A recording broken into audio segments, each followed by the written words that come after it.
Welcome back to the deep dive. You know, we love to take these deep dives into all sorts of business topics. And today we're going to be tackling something I think a lot of people are curious about, Yeah. maybe intimidated by government contracting. Yes. So, Specifically, the topic. GSA schedules. We've got a great lineup of sources for this one. We've got a webinar, some insights from a federal sales Sherpa. Ooh, I like that. I know, right? Yeah. And we've got a story from a business owner who, well, he had quite the journey with this whole GSA thing. But, you know, the big question is how to actually win those government contracts. And I think a lot of us have this idea that it's, you know, it's like striking gold. Yeah, it's like the easy button. Right. It's just like, oh, get on the GSA schedule and the money's just going to roll in. It's going to be great. Right. Yeah. But is it really that simple? Well, no, it's not. I had a feeling it wasn't. It's a little more complicated than that. It's always more complicated, isn't it? It is. So let's start with this business owner. His name's Earl. And Earl, he's got a good story. He does. He really does. Yeah. He barely made any sales for the first 2 years. Really? Yeah. Just $51. Wow. I know, right? That's it. That's it. And then boom, total turnaround. Okay. Brought in $70,000 in just 3 months. All right. I'm listening. How did that happen? What was the magic? That is the question.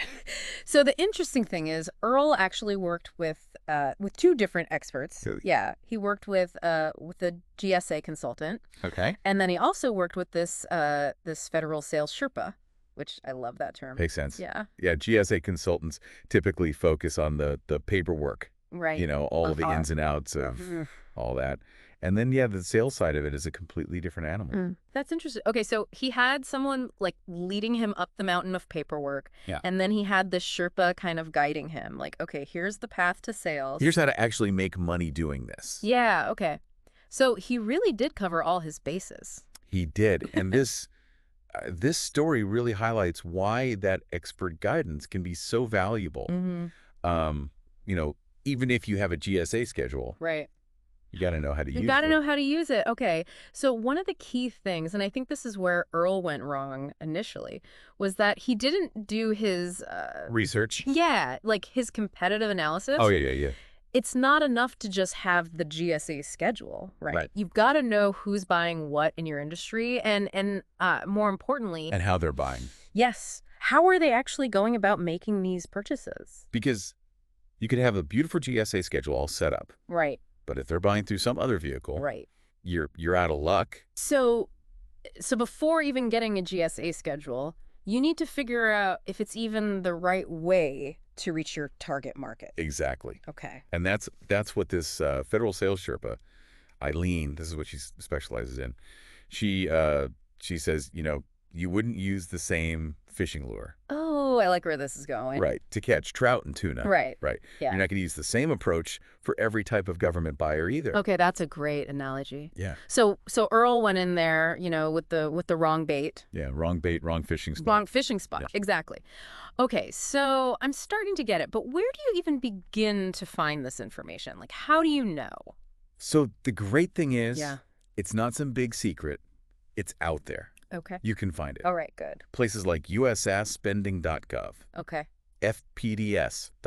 FPDS. FPDS. Okay, I'm writing these down. Write them down. Bookmark them. I'll bookmark them. They're your friends. So the thing is, though, knowing how to use those resources. Right, because I could go on those websites and see a whole bunch of numbers and be like, okay, great. What does this even mean? Yeah, what does this mean? What do I do with this? Exactly. So the raw data... It's a bit like having a map with no legend. Yes. You see all the landmarks, but you don't know what they are. You don't know how to get to them. You don't know how to get to them. Okay. That's where an expert can come in and be like, all right, let me break this down for you. Okay. So you're not just, you know, throwing a line in the water and hoping something bites. Right. You got to do the research, figure out the best fishing spots, the right bait. Right time of day. Right time of day. All that. Right. Okay. I'm liking this analogy. I think we're going to stick with that. I like it. Okay, so I'm sold on the competitive analysis part. So let's go back to Earl. Okay.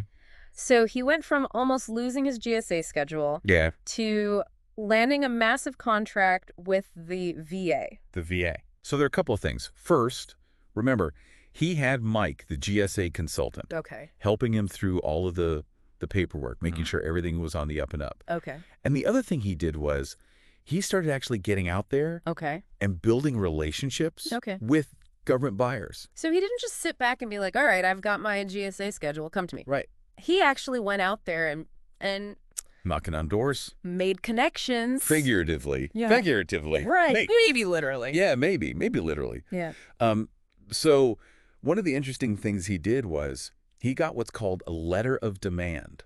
Okay, a letter of From a demand.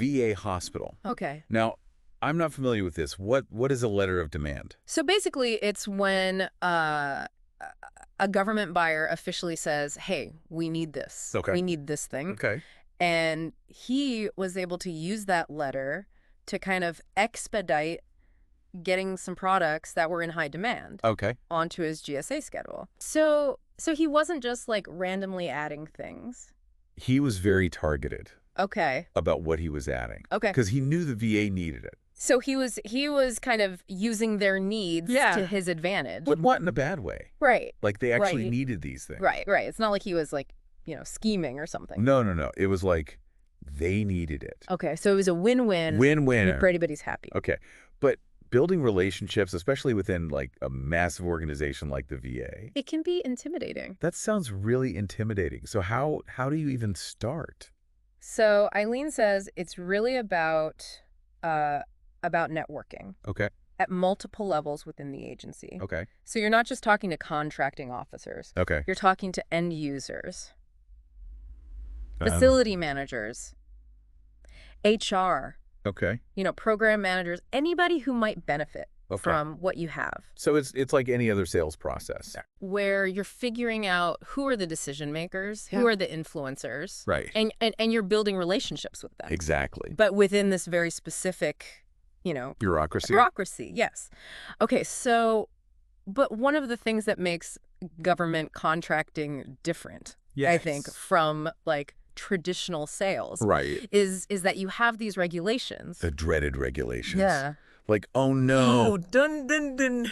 But I have a feeling you're going to tell me how these regulations Can actually work in your favor. can actually work in your favor. Okay. Right. All right. Hit me.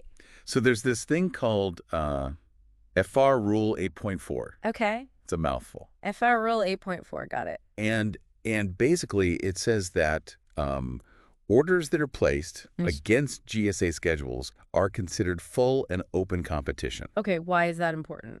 Because it means that government buyers don't have to go through this whole long, drawn-out public bid process. Right, which can take months. Months. Yeah. So it's like the fast pass. Ooh, I like this. Okay. At the amusement park. Yes. They can just go right to the front of the line, get what they need, Okay. and everybody's happy. Okay. So they can say, oh, we need this. We need these widgets. And they go to the GSA schedule holders. Boom, boom, boom, got it. Yeah. And everybody's happy. And for government buyers, I mean, I'm assuming time is of the essence. Always. Right. Always. So this is making a lot of sense. But, okay, I have to admit, I'm still a little skeptical. Oh, okay. Why? So you hear all this talk about GSA schedules, Right. but only 10% of government sales actually go through GSA schedules. Yeah. So I'm like, is it really worth all the effort? Okay, so that 10% figure, It seems like a pretty small piece of the pie. it is a little misleading Okay. because it doesn't include purchases under $25,000, Okay.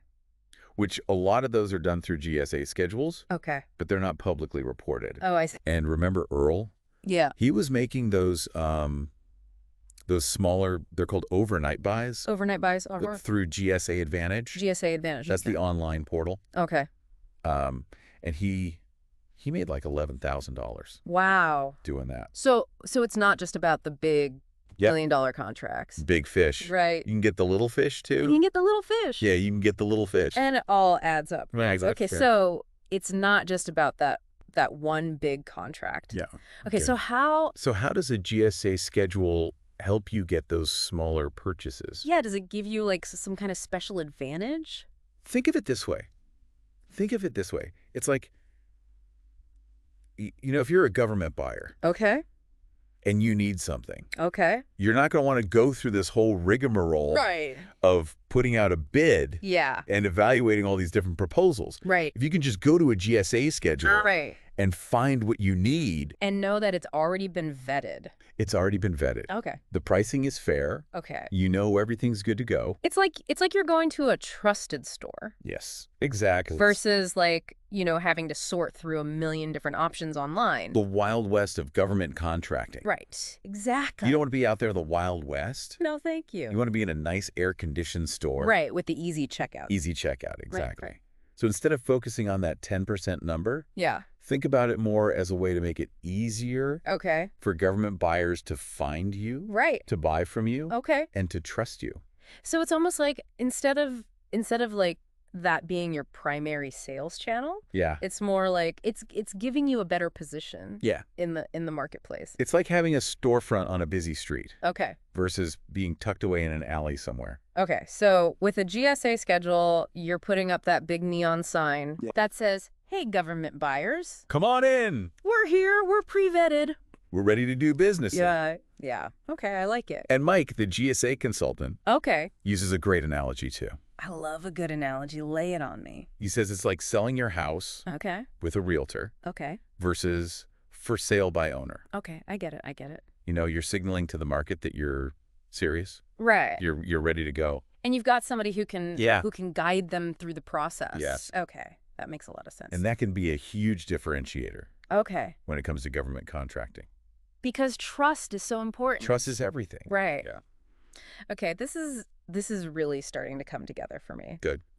So a GSA schedule, it's not just a contract. Yeah. It's a marketing tool. Yeah. It's a trust builder. Mm-hmm. And it's a way to like streamline the sales process Exactly. for the government. For everybody, really. Yeah, okay, I'm starting to see the bigger picture. Good. But that bigger picture also has to include Right. like being strategic about which opportunities you pursue.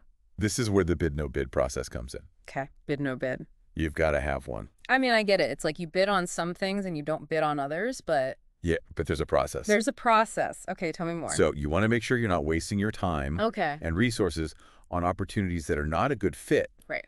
for your business. Right. You got to evaluate Okay. each potential contract really carefully Okay. and decide, is this aligned with what we do? Oh, okay. Do we have the resources to do this? Right. Is this going to make us money? Right. It's like dating, Yeah. You don't want to go on a million first dates. You If you know it's not going to lead to a relationship. got to qualify those leads. Exactly. So Yeah. you got to figure out, is this worth my time? Is this worth my time? Yeah. Yeah. And you got to have a good, what they call a capability statement. Oh, yeah. That's basically like your resume Okay. for government contracting. So you're highlighting Yeah. your best qualities. Exactly. Showing them why they should pick you, Why you're the one. why you're the one. Yeah. Okay. And your online presence is important too. Right. Like you gotta have a good website. A government-focused website. Okay. So it can't just be like your general. No, it can't be your brochure website Right. that you made in 2005. Okay. You got to have something that's really speaking, That's speaking their language. yes, So. to government buyers. Okay. So we talked about the competitive analysis. We talked about building relationships. Yeah. We've talked about having a strong bid no bid process. Mm-hmm. But how do you actually get a GSA schedule? That's the million-dollar question. Like, what are the practical steps? Is it as simple as filling out a form and like crossing your fingers? I was going to say, do you just like go to a website and like... I wish. Yeah, I wish. Because that sounds way too easy. Unfortunately, it's a Yeah. little more complicated than that. All right, so tell me how complicated we're talking. Well, this is why Earl and Eileen both emphasize working with a GSA consultant. Okay, so that's the recurring theme here. It is. But what does a GSA consultant do? They're like your Sherpa Okay. through the labyrinth. Through the labyrinth of government paperwork. Yes, of regulations and paperwork. Okay. They can help you gather all the necessary documentation, Okay. prepare your proposal, Okay. negotiate with the GSA, and Yeah. all that. Okay, so they're like your guide Yes, your guide, your advocate. and your therapist probably at some point. Oh, for sure, yeah. Because I imagine this could be a very frustrating process. It can be. Okay. It can be. So, okay, that makes sense. But there's got to be a ton of these consultants out there. There are. How do you even begin to choose? But Mike says you got to look for experience, Okay. reputation, track record of success. Okay, so not just some random person who, Yeah, not your buddy's uncle. right, who says they can help you with it. I know a guy. Right. No. You want somebody who's been there, done that. Okay, so this is all starting to make a lot of sense. Yeah. But okay, let's be real. All right. This all takes He'll chime in money. time and money. So we're talking like hiring a consultant, preparing all the paperwork. Yeah. Is it really worth a $15,000 investment? That's a question that every business has to answer for themselves. Right. You know? No, but I mean, Earl went from $51 in sales to a potential $1.5 million contract. That's a pretty good return on investment. Yeah, that's not bad. Not bad. Not bad at all. But Yeah. let's be realistic. Not every business is going to get that. Like huge $1 million contract. Right out of the gate. So what are some of the other benefits? Well, even if you don't land a massive contract right away, Yeah. it opens doors. Oh, yeah. It gives you access to a huge market of government buyers Okay. who are actively looking for what you have. Okay, so it's about kind of playing the long game. It's a long game. Yeah. Yeah. Positioning yourself for success. That's right. And making it easier for the government Easier to buy from you. to buy from you. Yeah. Okay. Less friction. I like it, less friction. The less friction, the better. Okay, so Yeah. we've been talking a lot about the GSA and federal agencies. Right. But what about selling to the VA? The GA. We know Earl, he had a big win with the VA. Yeah, he did. I'm kind of curious to learn more about that. The VA is a huge market Okay. for businesses. Yeah. And They do use GSA schedules. they do use GSA schedules, but they also have their own thing. They've got their own thing, okay? Yeah. Called the VA schedule. Okay, so now things are getting a little more complicated. Just a little bit. So if I want to sell to the VA, Yeah. do I need to apply for a GSA schedule and a VA schedule? So the VA schedule is actually vetted through the GSA. Okay. It's administered and awarded through the VA, Okay. but it has a GSA number assigned to it. So it's like Yeah. dual citizenship Yeah. in the world of government contracting. You could say that. Okay. And that's actually how Earl Okay.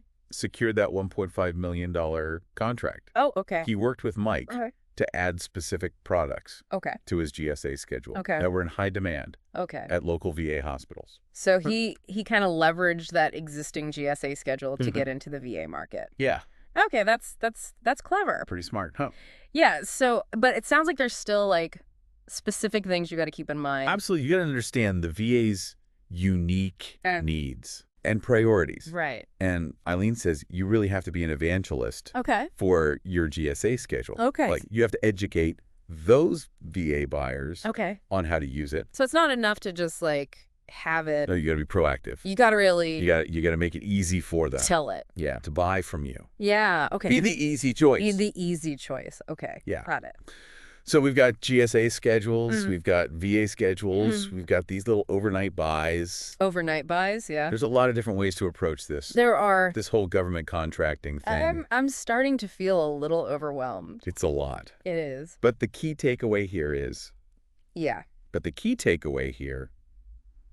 is don't get overwhelmed. Okay. Take it one step at a time. Right. Do your research.